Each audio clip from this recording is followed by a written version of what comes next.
He lived every bit of it. Purple Rain is a 1984 rock musical drama film directed by Albert Magnoli. The plot follows the kid, the talented but troubled frontman of his Minneapolis-based band, The Revolution. To escape his difficult home life, he spends his days rehearsing and his nights performing at the First Avenue nightclub. The film stars Prince in his acting debut, along with Apollonia Day, Olga Carlatos, and Clarence Williams III. Purple Rain won an Academy Award for Best Original Song Score. In 2019, it was selected by the Library of Congress for preservation in the United States National Film Registry, and the film is regarded as one of the greatest musical films ever made. Hey folks, man, this is Monk, and we are back with another episode of Classic Cinematics. I'm joined as always my co-host. We got Bobby Blockbuster. Yo, yo, yo. And today we're going to be talking about Purple Rain, man. So, interesting detail about this. I believe this came out on VHS, maybe 85. I know I was about 7 years old when I seen this. And this was the first time my family had a VCR. And these were the two of the tapes we got. I remember going to the store, and the first one, it was this movie. It was just out, you know what I'm saying? For some reason, I was infatuated with Prince, and I told my mom, I want to see Purple Rain. And I guess from seeing the videos and stuff, I remember the album cover being on posters and people's walls and stuff. Cool as shit. He rode a motorcycle, you know what I'm saying? It was dressed crazy. Like he's in the 1600s something. Yeah, like with the crazy shirt on. So the wildest thing is, so we got that. So this was the first, and I seen everything. I'm 7 years old. I'm watching Apollonia jump in the lake. I'm watching all this crazy domestic violence and just and scumbag behavior. They were passing out slaps like Tic Tacs in this movie, dog. But this movie was instant classic for me, man. I love this thing, man. I loved it. Yes, and this is labeled as a musical, and of course, you can't talk about Purple Rain without talking about the music. But what makes this more than just a 2-hour music video for me is the story, everything that's happening off stage. And we kind of get this deep dive into Prince's life in a sense, because this is supposed to be loosely based off of it's real loose. I mean, as a kid, I thought this was his life, but now I'm like, put this in the same context as 8 Mile or Get Rich or Die Trying or any other rockumentary style film. I mean, they take some of the stuff and then they make the movie magic. They definitely took some liberties. You know what I'm saying? They sexed it. But one thing that really stood out to me about this film was Prince's home life. One thing that that just, like I said, you mean the kid, because that's who he is in this. Yes, the kid. He's the kid. He's not the kid. The kid's home life. Because watching this, I realized that one thing sticks out is that if you piss off Clarence Dub the third, dog, you're knee deep in the slap. This motherfucker slaps the kid through another room. You know what I'm saying? Yeah. It's like, dude, he's beating the mom up on a regular basis. I mean, he's just like a very disgruntled man, And then, you find out as the movie goes, it's like he's unsatisfied with his life and where it's at currently, because apparently he had an opportunity for fame as a musician or whatever he wanted to get out of life as a musician, and he dropped the ball. And then not only did he drop the ball, but then he brought his wife down with him, and they talk about that as the kid is kind of going down the same path, and you're watching him struggle to because he's on the cusp. He's almost on, like he's on the rise to being this perennial rock star figure, but he has these obstacles in front of him. But more so than that, he's getting in his own way. His insecurities about everything are at the forefront. You know what I'm saying? Especially when it comes to his music with his bandmates, this unwritten competition between Morris Day and him. And then even with his love life, he's got Apollonia in the bag, but he just can't. He can't secure the bag. That's essentially like just give the just so we can get that out of the way real quick. It's this is a story, like you said, it's kind of a rockumentary. So basically we're following him as he's about to break out into that next wave. At the same time, he's pursuing a woman, and at the same time he also has a rival that he's dealing with in the course of this, and he has a turbulent family life. So that's pretty much the gist of the story. It's paper thin. Plot wise, I think there's been more ambitious films of this type, but this thing works, I think, for a lot of reasons because of, the characters, you know what I'm saying, in this film, Absolutely. And, on that note, since, we got the story out the way, when it comes to the characters, Clarence Williams, Olga, what's her name? Olga Kotero and Apollonia were the only professional actors in this film.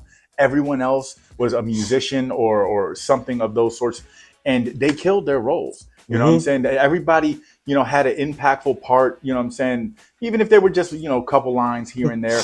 But, Prince taking the lead in this film, which justifiably so. I mean, who better to play Prince than Prince? But, it's funny that the director, Albert Magnoli, he said he quoted in Rolling Stone that when he first pitched this concept to Warner Brothers, they suggested that John Travolta play Prince.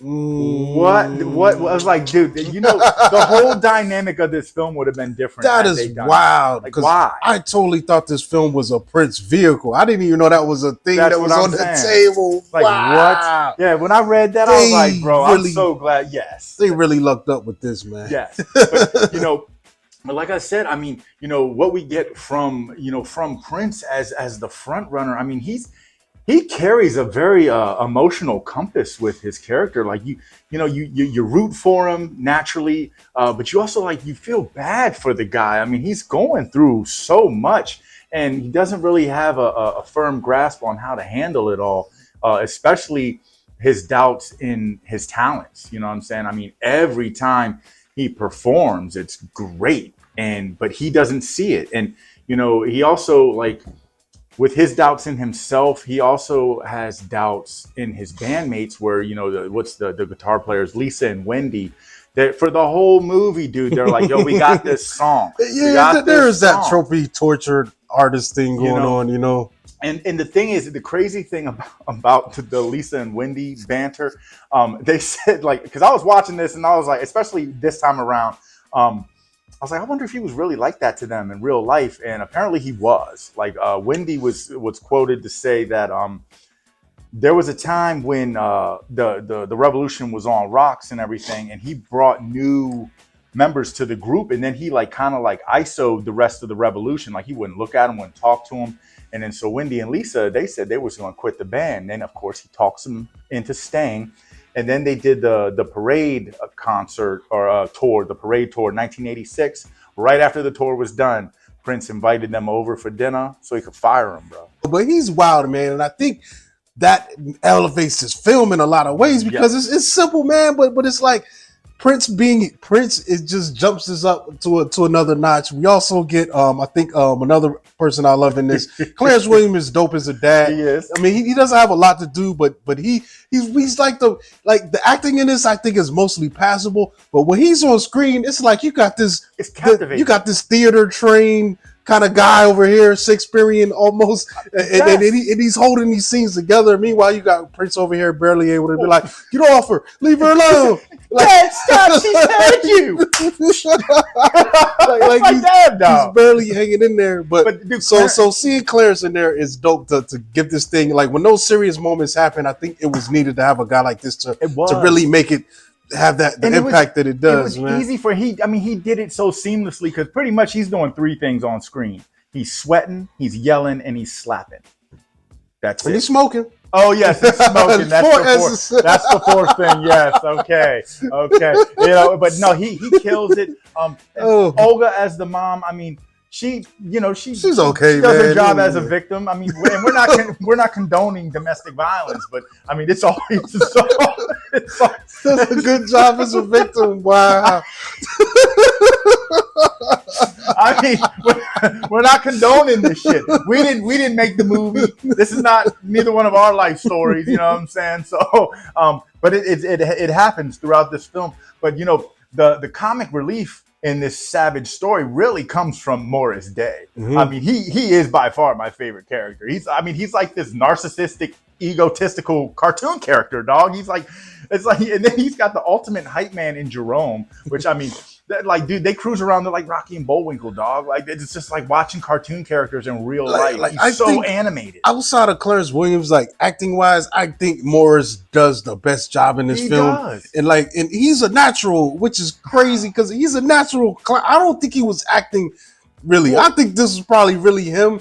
But in just a fun movie kind of way. That's it's like his real personality. They say he was naturally fucked up the whole movie. Like he was dealing with substance abuse throughout this whole movie. They say he was high the whole time. Like they had to literally drag him out of his room to be on set to do his role. So maybe that had something to do with the wide-eyedness. I mean, they didn't really elaborate on what drugs he was doing, but it was the 80s. So, use your imagination. Anything that was popping in the 80s, I'm sure he was figuring it out. But, I mean, regardless to whatever, like you said, it was seamless. He's it was great, natural man. on He's screen. got some moments where I'll just lose it, man. Like, and it's his whole demeanor in this, man, because basically he's kind of a con man. I mean, honestly, if you look, like, I think it's dope to have him in here in this film, man, because you look at other musical biopics, like Eminem, he threw Proof in 8 Mile, but I was kind of upset that we didn't get Tony Yayo and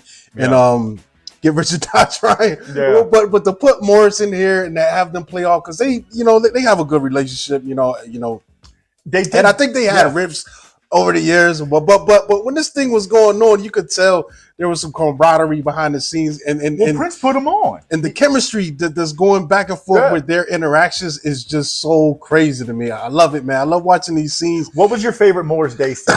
There's a lot, man. I love in the opening montage when he's just getting ready, and he's got his little iron. And he's got a vacuum, whatever he's doing in the room, and he's got his bonnet on. He's getting his hair ready, and I'm like, yo, this guy's crazy. My favorite is after the Apollonia 6 concert when he finally, after all that pursuing of Apollonia, he almost gets her in the car with him. Mm-hmm. Prince comes through like the purple Power Ranger, saves the day, almost runs him over with the damn car or with the motorcycle, and then he's like, oh, I just got this jacket out the cleaners, and then like Prince convinces Apollonia to get on the bike.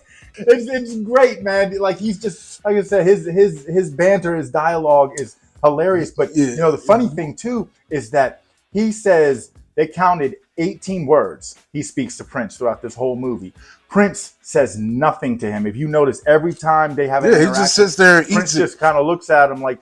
So you can see, like in this film, like Morris Day is obviously threatened by Prince, the Revolution, and their talents. You know what I'm saying? Because I think his band has a ceiling. The thing is, though, is the club owner's kind of alluding to it. He's like, I really can't afford to have both acts in here, and if I can get the same draw with one act, then that's more bang for my buck. So, and Morris sees a chance to get his rival out of the way, So bringing in new talent, Apollonia. He's manipulating him. He's jabbing at him. He's kicking him when he's down.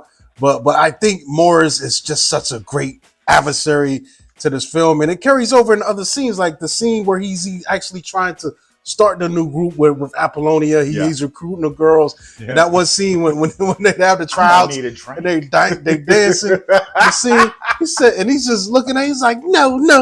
Yes. Now let's get some asses wiggling, and it's scumbaggery, man. You know what amazed me at this? The club owner himself, I forgot who's that's played by. I want to say it's Billy Sparks, but that's really a real guy. That's really a real club owner and all that. But I love the portrayal in this because he's straight up in this. He's not this guy. I don't get the impression that he's exploiting the talent and being a scumbag. So I think in a way Morris kind of stands in for that element that stereotypical club element. Because Morris is definitely, if Morris was running the club, it's definitely going to be scumbag city. But he's probably not paying the artists. He's probably trying to bang all the girls that's working in there, and definitely. It's just. But the thing is too is that Morris doesn't have as much to worry about as Prince because people they enjoy him. He moves the crowd. Like him and the time, their stage presence is just like every time they're on. They're all doing these. Morris is secure, He's secure. It's almost like you got Morris. He knows what it takes to get the crowd to, but the kid also has the talent too, but he's more experimental, and he's eccentric with it. Yeah, he's more experimental. Yes. and some of his stuff might not fly for every crowd, but Morris has the mass appeal. Yes, where I mean, even Billy Sparks tells me, he was like, "Man, no one understands your music but you. You're playing stuff that you like, that you want to hear. You got to move the crowd." And he was like, "And you're not packing the house like you used to." These are things that he never says to Morris. Meanwhile, every time he performs, the house is packed. Maybe, but that's the nature of how this film was filmed, because they actually did.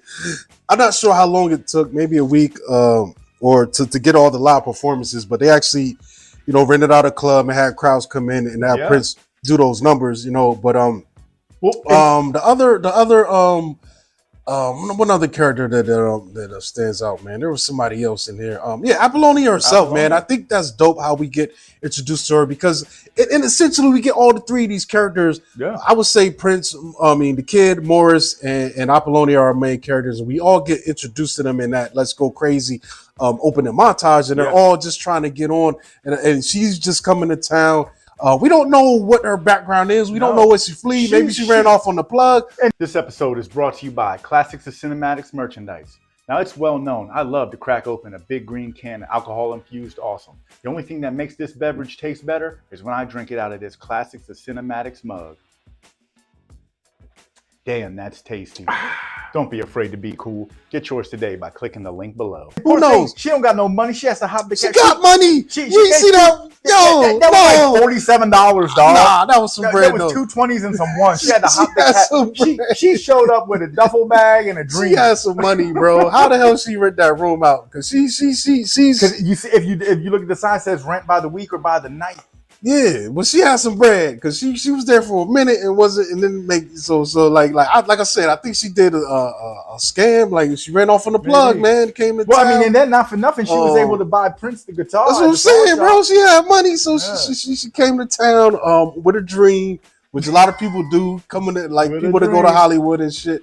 And she's just trying to get on. She's trying to get her musical talent. So I think that's dope of her having there. But at the same time, I wish we got a little bit more of her background, but she's not above also playing her assets up to get her in position. Yeah. Like she's kind of playing both of these at one point. Both of these guys, like which one of these guys is going to be the one to take it? With the kid, I think his interest is really more romantic. She digged on him, but she knew Morris was. But Morris was also probably a little bit, a little bit of romance, but also a little bit of exploitation. He said, I could get some cheeks. Yeah. Hey, get some money if I play this right. In his mind, if he put her on and she actually found a level of success, then he was gonna get a green light to the action room. You know what I mean? So I think this is cool. I think it gives us enough interesting characters, man. Even though the plot is paper thin and the acting is kind of brutal, it's so much entertainment moments. Part of it is I think what carries this moment, the moment is Morris and Jerome, man. Their scenes are mixed in, especially you think about the Who's on First.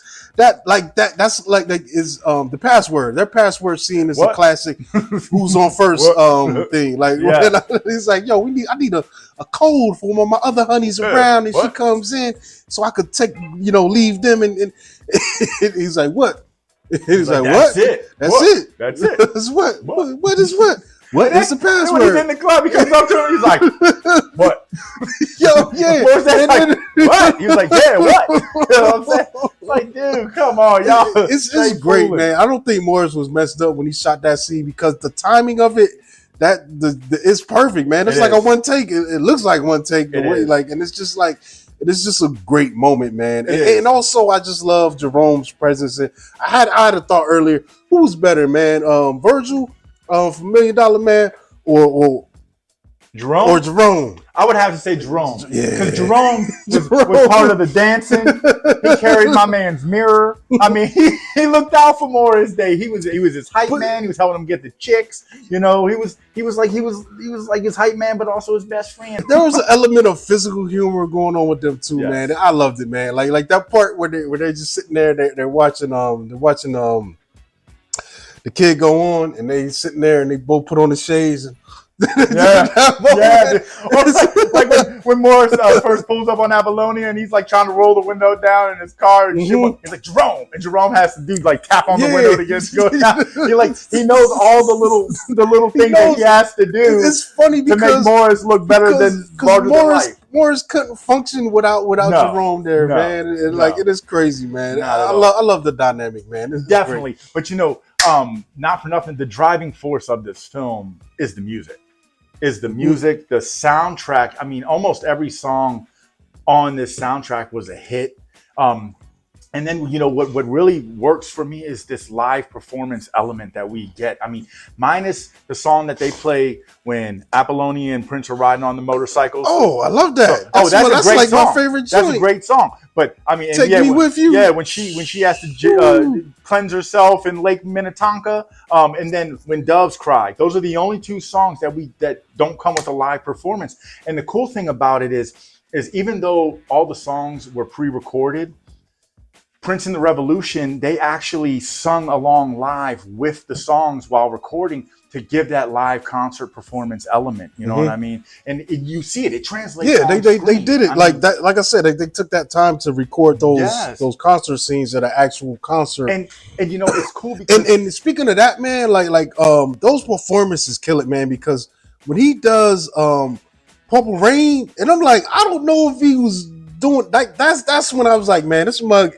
Like that's his best performance because like his acting is passable in here, but for some reason when you watch him doing that Purple Rain, it seems like he was in because he was feeling that. I don't know the history behind that song, the real history. That's when he's peaking, but it's dog. but it works. And dude. I mean, it's emotional, but see, that's the thing. Like I haven't seen a film where the soundtrack drives the tone as much as this movie. Yeah, I mean, and there's a lot of moments where it does. Well, in the beginning, I mean, you get the let's go, I love let's that. get crazy. I mean, it's like, okay, we're kind of seeing, the rock style life, the rock star lifestyle and everything. But then, once he starts to feel his feelings for Apollonia, then he does the beautiful beautiful dude, man. When you watch that, bro, the piano, dog. And but then but hold on, you can't just gloss over that. It's a beautiful song when he's dog. doing that, and in the moment in the film, because this is an interesting thing. At this point, she's going on a date with Morris, so all of a sudden you got this dude on the stage. And he's actually singing to you. I think that's when he wins her. When he's like, yes, she goes home with him that night, baby. Yeah. And I'm just looking at her, and she's looking at her like, and I was just like, yeah. And I'm like, what you do with that? What you gonna do with that, my man? This is at a point where we see his versatility as a musician, because the first time we see him with the guitar and stuff, and now he's on the piano. You see what I'm saying? So I mean, he could play all these different instruments. So speaking of the music driving it later on, when she goes with Morris, and my man is on that jump with that computer blue, and it comes in, the whole energy is just wow. And I'm just like, my man in his feelings right now. I love when that. When she comes in, and he does "Darling Nikki," and then she like, but it leads into it because he's coming in with the chaotic energy. Dude, he's like, I'm mad, I'm being petty, he's aggressive, and then even Billy Sparks looks at everybody's looking he's at him. in rare form tonight, yo. Then when he hit that "Darling Nikki," and my man was and it was just like, it was kind of disrespectful. But it was very disrespectful. It's almost like because Morris is there too, and it's in a way it's like yeah, bro, this is how I used to hit that. Yes. But this is with the yes, but this I mean, then my man started humping the amp, dog. Humping to the beat. The amp. Then she leaves out like, come back, kick it works, man. It is perfect. And this is a clear-cut example of somebody living their life through their music. It's perfect. It's great, but it fits the film. I like the thing. This thing could have been a disaster. Like I still think like there's better made films, but this thing, the entertainment value makes you overlook a lot of the stuff. Yes. And I think that music, the way that music fits this film. I don't know if they decided if the music was made before the film. I think it was. I think, and then they decided to shoot some of this stuff parallel to make it parallel with the tracks. It's crazy.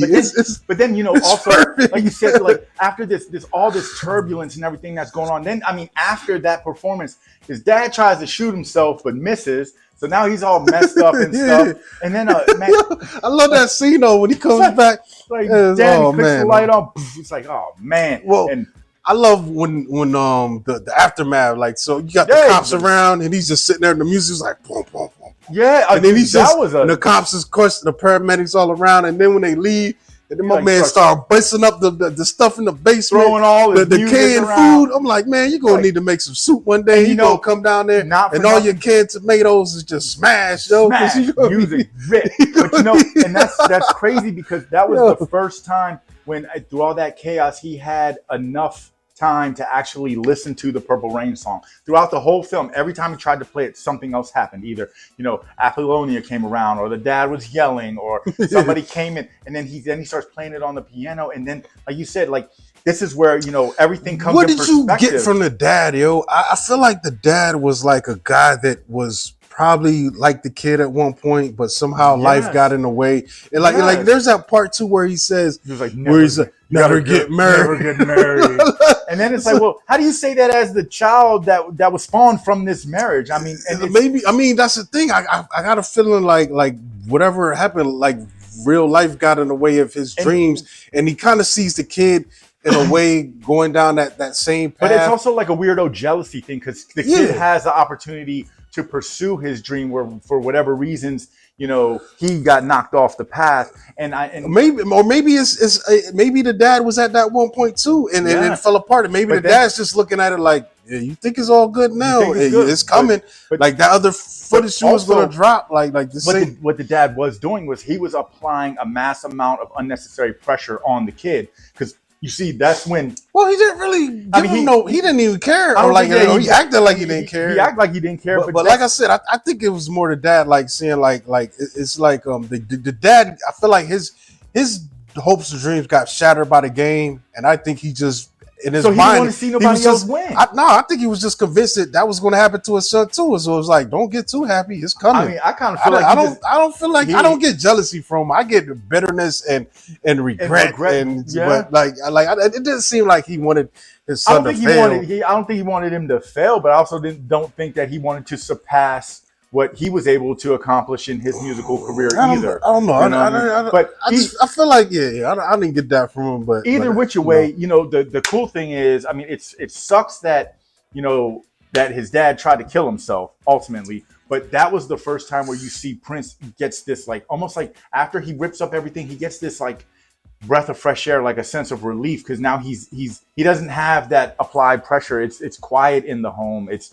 you know, and he can just focus. That's the only way I can get so quiet. Yeah. My dad blast himself. Yeah, I mean, it's fucked up. But now, you know, he can focus on this music, and this is the point in the film where he starts peaking. I mean, he writes the Purple Rain song, or they never really elaborate if Wendy and Lisa wrote the song or they just came up with the melody or what. But I mean, he gives them complete total credit. But this performance, like I said, is mesmerizing. Talk about crowd control, bro. Like when he plays Purple Rain, I mean, everybody's waving their hands and shit, and it's Purple Rain, and he's he's rolling. But then, you know, you get that, and then of course he was going to do this like one performance. Dude, I was rolling, bro. I'm telling you, when I rewatched it this morning, like I said, I think that's where Prince's performance comes in. He's not so good as an actor, but as a stage performer, he's unbeatable. Like whatever he's not able to channel, just doing these lines and doing movie stuff, he's able to channel and music wise. I'm looking at his faces, he's doing it.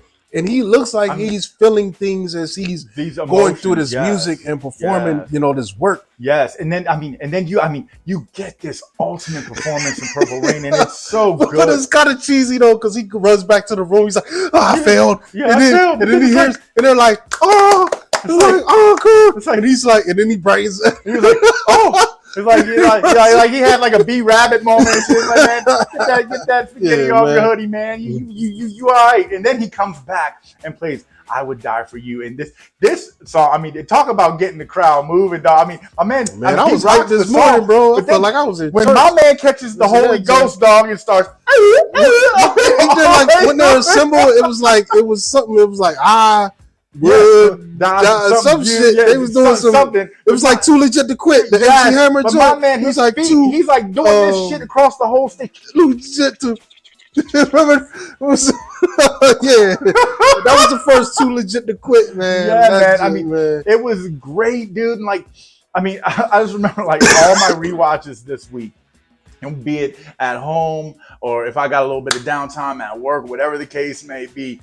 When that final performance came in, I didn't care what else I was doing. I was locked in. If I was doing dishes, then the water's running. I ain't doing a single dish until the performance is over. If you know what I'm saying? But shout out to the performances too, man. Shout out to the Apollonia 6 because they get a little bit of burn. Yes, you get Sex Shooter. Yeah, and that was a nice that was a very nice performance. I mean, it was visually appealing and it was a nice song as well. You know what I'm saying? So what's wild? Those the story behind that, you were telling me when we talked about Action Jackson, it was a Vanity 6 at one point. Vanity rolled out, Prince kept the two girls there, and then added Apollonia, and now it's Apollonia 6. Wow, talk about petty, man. Yes, this man. I mean, this kind of had petty Pendergrass, a reoccurring theme for him. But then also these performances that you get from Morris Day at a Time. I mean, the way they all danced in unison. Man, he was great, man. Amazing. Yo, was that the bird dance? It was like OVO, and then the security dudes was doing. I've been watching it. It was great. But then, and the cool thing is that, crazy, because this soundtrack was so impactful, like every part of Warner Brothers, like distribution, them as a company as a whole, profited in every single way from this film. This thing was big in that way because you got the film for what it is, but having this album releasing simultaneously with this thing, with these hits, it is crazy, man. The movie itself made $68 million. So wow, that's a win in itself. How much they spent on this? What, like $2 million? Exactly. So I'm just guessing. But was it $2 million? I mean, I don't know. I couldn't find that. It wasn't much. It wasn't much. But then see, look at this though. For the soundtrack sales, just in America alone, they sold over 15 million. Worldwide, 25 million. You know what I'm saying? And then that also spawned 2 other albums where you get Morris Day's The Times, Ice Cream Castle, and then also Apollonia 6 with the self-titled album Apollonia 6. So they said his budget for this film was $7 million. $7 million. So that's wow. They killed it. They kicked up. But then also once you get to the home video distributions, dog, they moved 435,000 units when it first dropped on. I had one of them. Yes, and they were going for $29.95 a pop back then. Then they also re-released it on DVD in 1999.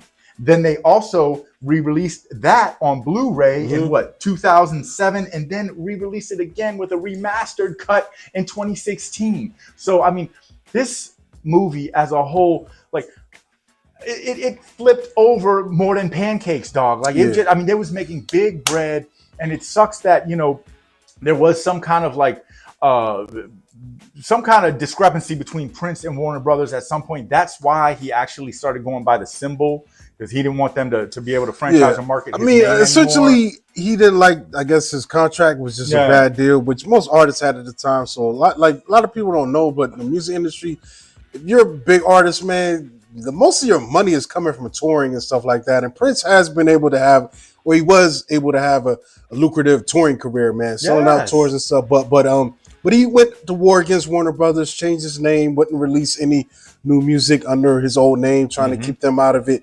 And eventually they kind of settled, and it got to the point where he retained ownership of his own music. And then, that's like, I think a couple years ago, the stuff finally went to all the streaming platforms. There was a day people celebrated when all of his previous works, ended up, hit Spotify, Tidal, and all that stuff, Apple Music. But it was a thing, man. He went to war. Tragically, he passed away too, man. Just it was like an accidental overdose, man. But they said he was they said that it was on like on pain pills because he had like a bad hip because of all of the stage, like the performing, the dancing around in the high heels, all the splits. I mean, my man would jump on top of the amp, then jump off the amp and do splits. Yeah, he's probably doing splits in the bedroom, bro. I can imagine that too. My man was physically fit though. Because like, that man was a cold freak, bro. They joked around about it on the Dave Chappelle show, but I looked into this, man. for him and the Revolution, they used to pass their time by playing basketball. So they were really good. He played point guard in high school. So it's no wonder why Blouses kicked, Eddie Murphy and them's ass in basketball. Because they were all physically fit. He was in great shape. You know what I'm saying? Yeah. So, like I said, performer. But it's definitely flight performer. Yeah, that definitely said his performance, his schedule, and the physicality of his performances definitely put in, And most of the time he's doing all this shit, like I said, in high heels. He's toting a guitar around. But like I said, he was a musician to the max. But his stage presence. I would have loved to see him perform live just because of all of the extras that you get. You don't just get somebody that's standing stagnant on stage. He's all over the place. They got these lights going, and he's very involved with the crowd. You know what I'm saying? He's doing all kinds of crazy shit. It can't be anything other than unforgettable and enjoyable watching that man. He was a rock star for a reason, bro. One of a kind. You know what I mean? So, what was your favorite song on this favorite song? This album for Purple Rain? I have to pick two. I'm greedy. That's why I don't go to buffets too much. But yes, it's Purple Rain and When Doves Cry, dog. I like Take Me With You and probably Doves Cry slaps though, dude. It does. But probably, man, that Darling Nikki though, that joint goes, man. It's just it's a little bit different than some of the other stuff on there. Also, do want to point out Modernaire. Des Deckerson. That man, we only get that for a few seconds in the movie, and he was a Prince protege that never really caught on. He was. But I did end up tracking down that record, hearing the whole thing, and man, that joint slaps. He kind of has a Prince tone to it though, in that song. Like if you listen to it without seeing it, you might think at first like, "Yo, this is a Prince record." Yeah, because it kind of has some of that same also, energy and vibe. If I would have to also, I would just have to make extra space on my tape and record the beautiful ones. I really enjoyed the more like slowed down, seductive songs that Prince would sing. He would have like the Barry White effect, man. You got your significant other and you drop that song and you miss. If you miss, dog, you doing something wrong. It's your fault, not Prince's fault, and probably not her fault. It's or his, whatever your preference is. But come on, man, because I want you. Yeah, you walk away from that, then god damn, you just cold, bro. Yeah, exactly. It's like you completely missed the alley-oop there, buddy. Yeah, man. Overall, though, man, I think this is a great film, man. Like, it's a film that like technically and the way it's put together would probably fall into like the mid to whack range, but the heart and the music and some of these characters, it just makes you overlook the flaws, man. Like this is one that I throw on like all the time. And as goofy as Prince is, man, that's the wildest part to me. Like, and I think like that was a thing. I don't know why like I gravitated toward this guy. Like I said, all the marks were checking off. As a kid, I don't know anything about how the world operates really, but I just know this guy had a hot woman and he had a motorcycle. And he was doing his own thing, purple. And that's all that worked for me. It worked for me. Yeah. So it's kind of weird too when I tell people to watch this film, and they look at this guy and they're like they was going like, yo, you don't understand. This guy was a man. He was breaking out of the stereotypical male machismo type of energy that they were used to, and being himself. And like you can say what you want, man, but this dude was a certified player. Yes. Like he launched careers. Put a lot of women in positions to grow on. I mean, you got put a lot of women in position, period. A lot of Apollonia, Vanity, Carmen Electra, and there's so many people women that we would not know their names if they hadn't had relations with this dude. Yo, it's crazy. The cool thing, because when this movie first came out, I was too young to understand movie or music. You know what I'm saying? But I saw this later on in my life when I had a greater appreciation for music, all forms of music, and film. You know what I mean? Because up until that point, and when I thought Purple, first thing that comes to mind for me is Purple Tape. Only built for Cuban links. Yeah, one of the things. I would be lying if I said I never danced in the Purple Rain. Yo, you mash up musicians out there to do the mash up type of mixtape and stuff. I need you to mash up Purple Rain with the Purple Tape. do that kind of mashup, yo. Make all your the beats Purple Power Hour, dog. Oh, make all the beats based off Prince Purple Rain tracks, bro. And then and like I said, I mean, seeing this movie later in life, I mean, and just having such a greater appreciation for everything that it brought. I'm glad that I drug my feet on. I'm glad that I didn't see it earlier in life, because I mean, I might have just looked at the flaws, not the beautiful art that this is. I mean, like you said, you can find a whole lot of flaws in this film if you want to, but there's so much more that it has to offer, and so much entertainment value on various levels. I mean, I almost have to watch this movie standing up, because I'm always like grooving. Every time I'm like, yeah, get it, Prince, get it. You know, like you root for the guy, you know. And dope, man. And I mean, even though it's clocking in at a little short of 2 hours, it plays very fast. It's very entertaining. And I mean, let's not forget, this is a musical. So, I mean, at the end of the day, when I think of musicals, I think of films like, you know, like Rent, or what's the other? What's the one that just came out? I think this applies a little different. Like it's not your typical musical, because I feel like all the performances are taking place on the stage. Like when I think about a musical, I think of a film where the music is in the scene. Just imagine. Like any Disney movie. But just imagine, say, that scene with Who's on First, if they sung it instead of just acted it out. Like that would be a musical territory for me, you know? Because and it's cool because, like you said, with this overly dramatic sub story that's happening between the stage performances, that's what makes this a movie, not a music video. And I mean, it's just it's cracking me up because the Computer Blue scene is in the background. And the Darling Nikki.